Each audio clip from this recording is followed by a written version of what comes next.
Plane crash आदिवासी wild chicken barbecue. Vindhya पर्वत के पास एक जंगल था। वहाँ बहुत सारे सुंदर गांव थे। उन्हें देखने के लिए कई कई से लोग आ रहे थे।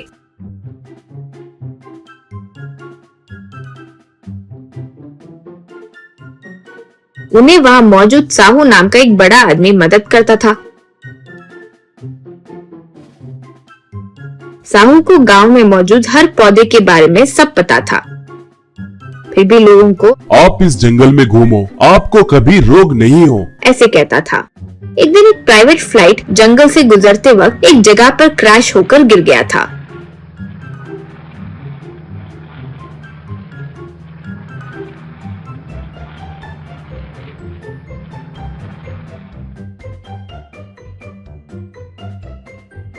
उसमें सूर्य नाम का धनवान, दिनेश नाम का उसका दोस्त और राजू नाम के पायलट थे। उनकी खुशनसीबी से उन्हें कोई चोट नहीं पहुंची।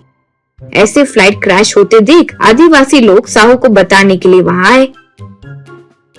अब सूर्य राजू को फ्लाइट क्रैश करने के लिए डांट रहा था। वो देखकर साहू, आपका इन्हें डांट कर क्या फायदा, फिर से आप लोगों को यही लेकर जाएगा ना। वैसे इनकी कोई गलती नहीं है, ये जंगल बहुत ताकतवर है, कभी कभार ऊपर जाने वाले लोगों को नीचे आकर्षित कर देती है, इसलिए गिर गए। आपके भोजन का इंतजाम करते हैं, वैसे भी खाने का सामान तो आपके पास नहीं रहेंगे ना, कहकर चले गया। इससे सूर्य, हम खाने का सामान नहीं लाए, ये बात उसको कैसे पता। तब बिज्जू, वो मामूली आदमी नहीं है, उसे सब पता चल जाता है, भगवान का आशीर्वाद है, यूँ कहा।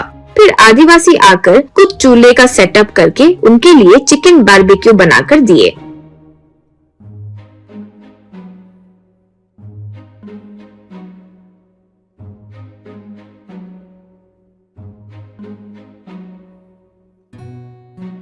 फिर उसे सूर्य, राजू, दिनेश तीनों खाए। खाने के बाद पकवान बहुत स्वादिष्ट था कहकर आदिवासी की प्रशंसा किए। फिर आदिवासी अपने घर में चले गए। लेकिन सूर्य, दिनेश, राजू तीनों बिल्कुल नहीं सोए। आधी रात को तीनों नींद से जागे।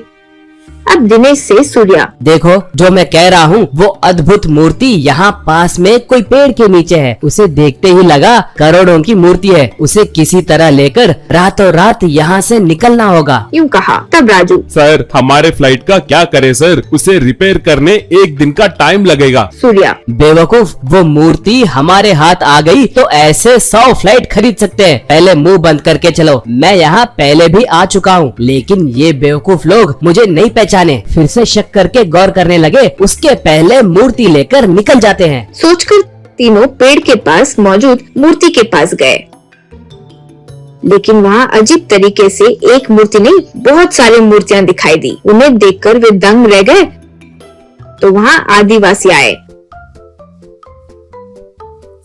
अब सूर्य से साहू, रे बाबू, हम जंगली लोग हैं, हमारे भगवान की शक्ति हमें पता है। पिछली बार जब तुम अपने चोर दिमाग से देख रहे थे तभी समझ आ गया था, इसलिए हम अपने भगवान को बदल दिए, यूँ कहा। सूर्य, देखो बुड्ढे, ये बेकार की बातें क्यों, मैं तुम्हें 10 करोड़ दूंगा, वो मूर्ति मुझे दे दो, यूँ कहा। तब साहू,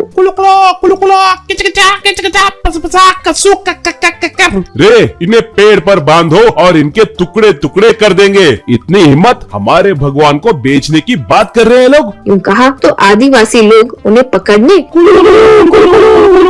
यूँ साउंड करते हुए आए। वो देखकर दिनेश, रे सूर्या, ये अजीब गरीब आवाज करते हुए आ रहे हैं, हम क्या सोचे थे और हो कुछ और रहा है, पहले यहाँ से भागते हैं रे, वरना खत्म, यूँ कहा। फिर तीनों वही फ्लाइट छोड़कर जंगल से भाग निकले।